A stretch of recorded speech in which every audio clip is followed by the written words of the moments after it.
SASDOவின் பிரதான செய்திகள். தலைப்புச் செய்திகள். உக்ரைன் போருக்கு அனுப்பப்பட்ட யாழ் இளைஞர்கள் விவகாரம் ரஷ்யா வெளியிட்டுள்ள முக்கிய அறிவிப்பு. கொழும்பில் திடீரென தீப்பற்றி எரிந்த வெதுப்பகம். கல்வி அமைச்சுக்கு முன்பாக பதட்டம், தொடரும் கைது நடவடிக்கை. வவுனியாவில் குடும்பஸ்தர் வெட்டி படுகொலை, சந்தேக நபர் கைது. இலங்கை வந்த விமானத்தில் பிரித்தானிய பிரஜை செய்த காரியம். தொடர்பன விரிவான செய்திகள். யாழ்ப்பாணத்தை சேர்ந்த இளைஞர்கள் உக்ரைனுக்கு எதிராக போரிடுமாறு நிர்பந்திக்கப்பட்டுள்ளனர் என்று வெளியான தகவல்கள் ஆதாரமற்றவை என்று இலங்கைக்கான ரஷ்ய தூதரகம் தெரிவித்துள்ளது. இந்த விடயம் தொடர்பில் தூதரகம் மேலும் தெரிவிக்கையில், இவ்வாறான தகவல்கள் ஆதாரமற்றவை, அடிப்படையற்றவை, உறுதிப்படுத்தப்படாத தகவல்களை நாங்கள் உன்னிப்பாக அவதானித்து வருகிறோம். இந்த தகவல்களின் நோக்கம் இலங்கை ரஷ்யா இடையிலான பாரம்பரிய நட்புறவை சீர்குலைப்பதாகும். எங்கள் நாட்டிற்கு வருகை தரும் அனைத்து வெளிநாட்டவர்களையும் ரஷ்ய அதிகாரிகள் மதிக்கின்றனர்.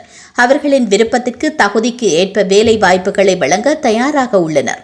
ரஷ்யாவில் தங்கியிருக்கின்ற இளைஞர்கள் தொடர்பான விடயத்தினை மாஸ்கோவில் உள்ள ரஷ்யாவிற்கான இலங்கை தூதரகமே கையாளுகிறது என்பதையும் கவனத்தில் எடுக்க வேண்டும். நேர்மறையற்ற வேலைவாய்ப்பு முகவர்கள் இளைஞர்களை ரஷ்யாவிற்கு அனுப்புவது குறித்து தூதரகத்திற்கு எந்த தகவலும் கிடைக்கவில்லை.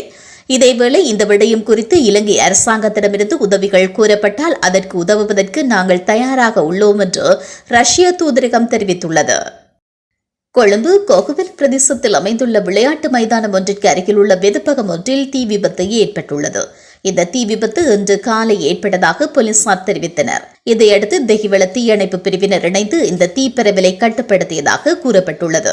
அத்துடன் இந்த தீ விபத்தின் போது எந்தவிதமான உயிர் சேதங்களும் ஏற்படவில்லை என்று போலீசார் தெரிவித்துள்ளனர். இந்த நிலையில் இது தொடர்பான மேலதிக விசாரணைகளை போலீசார் மேற்கொண்டு வருகின்றனர். பத்திரமுல்லையில் அமைந்துள்ள கல்வி அமைச்சுக்கு முன்பாக இன்று இடம்பெறும் ஆர்ப்பாட்டத்தில் ஏற்கனவே 3 கைது செய்யப்பட்ட நிலையில் மேலும் ஒருவர் கைது செய்யப்பட்டுள்ளார். இதன்போது ஆர்ப்பாட்டத்தை கலைக்க முற்பட்ட போலீசாரில் ஒரு உப காவல்துறை பரிசோதகர், 2 காவல்துறை உத்தியோகத்தர்கள் என்று 3 காயமடைந்துள்ளனர். காயமடைந்தவர்களில் ஒரு காவல்துறை உத்தியோகத்தர் அவசர சிகிச்சை பிரிவில் சிகிச்சை பெற்று வருவதாக தெரிவிக்கப்பட்டுள்ளது. இசுருபாயாவில் அமைந்துள்ள கல்வி அமைச்சிற்கு முன்பாக இடம்பெறும் ஆர்ப்பாட்டம் காரணமாக குறித்த பகுதியில் பதட்டமான சூழ்நிலை உருவாகியுள்ளமை குறிப்பிடத்தக்கது. ஆசிரியர் சேவையில் தம்மை நிரந்தரமாக இணைத்துக் கொள்ளுமாறு கோரி அபிவிருத்தி உத்தியோகத்தர்கள் இன்று முன்னெடுத்து வரும் போராட்டம் காரணமாகவே இவ்வாறானதொரு நிலைமை உருவாகியுள்ளது. ஆர்ப்பாட்டத்தில் ஈடுபடுவோரை கலைப்பதற்கு போலீசார் நடவடிக்கைகளை மேற்கொண்டு வருகின்றமை குறிப்பிடத்தக்கது. மேலும் பொருளை கொட்டாவ வீதியின் 174 பேருந்து வழித்தடம் போக்குவரத்து முற்றாக பாதிக்கப்பட்டிருந்தமை குறிப்பிடத்தக்கது. இதேவேளை பாடசாலை அபிவிருத்தி உத்தியோகத்தர்கள் மற்றும் பட்டதாரிகளை ஆசிரியர் பணியில் இணைத்துக் கொள்வதில் உள்ள பிரச்சினை குறித்து அண்மையில் பாடசாலை அபிவிருத்தி உத்தியோகத்தர் சங்க பிரதிநிதிகள் குழுவிற்கும் கல்வி மற்றும் உயர்கல்வி பிரதி அமைச்சர் மதுர சேனரட்னவிற்கும் இடையில் கலந்துரையாடல் ஒன்று இடம்பெற்றிருந்தவையும் சுட்டிக்காட்டத்தக்கது. வவுனியா இளமருதங்குளம் பகுதியில் நேற்று மாலை வாளால் வெட்டி ஒருவரை கொலை செய்த சம்பவத்துடன் தொடர்புபட்டதாக சந்தேகத்தின் பேரில் ஒருவர் கைது செய்யப்பட்டுள்ளார். ஓமந்தை காவல்துறை பிரிவுக்குட்பட்ட இளமருதங்குளம் பகுதியில் பழைய பகை காரணமாக 5 பேர் கொண்ட குழு வவுனியாவிலிருந்து இளமருதங்குளம் பகுதிக்கு சென்று அங்கு வசிக்கும் 46 வயதுடைய குடும்பஸ்தர் ஒருவரை வாளால் வெட்டி கொலை செய்திருந்தனர். இந்த சம்பவத்துடன் தொடர்புடையதாக கூமாங்குளத்தை சேர்ந்த வாகன உரிமையாளர் கைது செய்யப்பட்டுள்ளார். குறித்த சந்தேக நபரை வவுனியா நீதிமன்றில் முன்னிலைப்படுத்த போலீசார் நடவடிக்கை எடுத்துள்ளனர். உலகச் செய்திகள். சிட்னியில் இருந்து கட்டுநாயக்க விமான நிலையத்திற்கு வந்த விமானம் ஒன்றில் அவசர கதவை திறக்க முயற்சித்த பிரித்தானிய பிரஜை ஒருவர் கைது செய்யப்பட்டு இன்று நீதிமன்றில் முன்னிலைப்படுத்தப்பட்டார். சிட்னியில் இருந்து கட்டுநாயக்க வந்த பிறகு அமெரிக்கா நோக்கி பயணிக்க இருந்த விமானம் ஒன்றில் இந்த சம்பவம் இடம்பெற்றுள்ளது.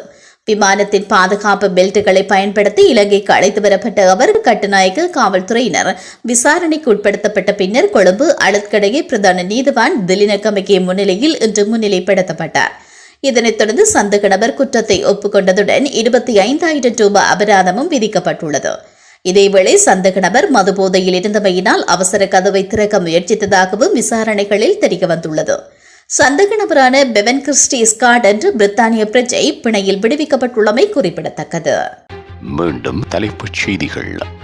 உக்ரைன் போருக்கு அனுப்பப்பட்ட யாழ் இளைஞர்கள் விவகாரம் ரஷ்யா வெளியிட்டுள்ள முக்கிய அறிவிப்பு. கொழும்பில் திடீரென தீப்பற்றி எரிந்த வெதுப்பகம். கல்வி அமைச்சுக்கு முன்பாக பதட்டம், தொடரும் கைது நடவடிக்கை. வவுனியாவில் குடும்பஸ்தர் வெட்டி படுகொலை, சந்தேக நபர் கைது. இலங்கை வந்த விமானத்தில் பிரித்தானிய பிரஜை செய்த காரியம்.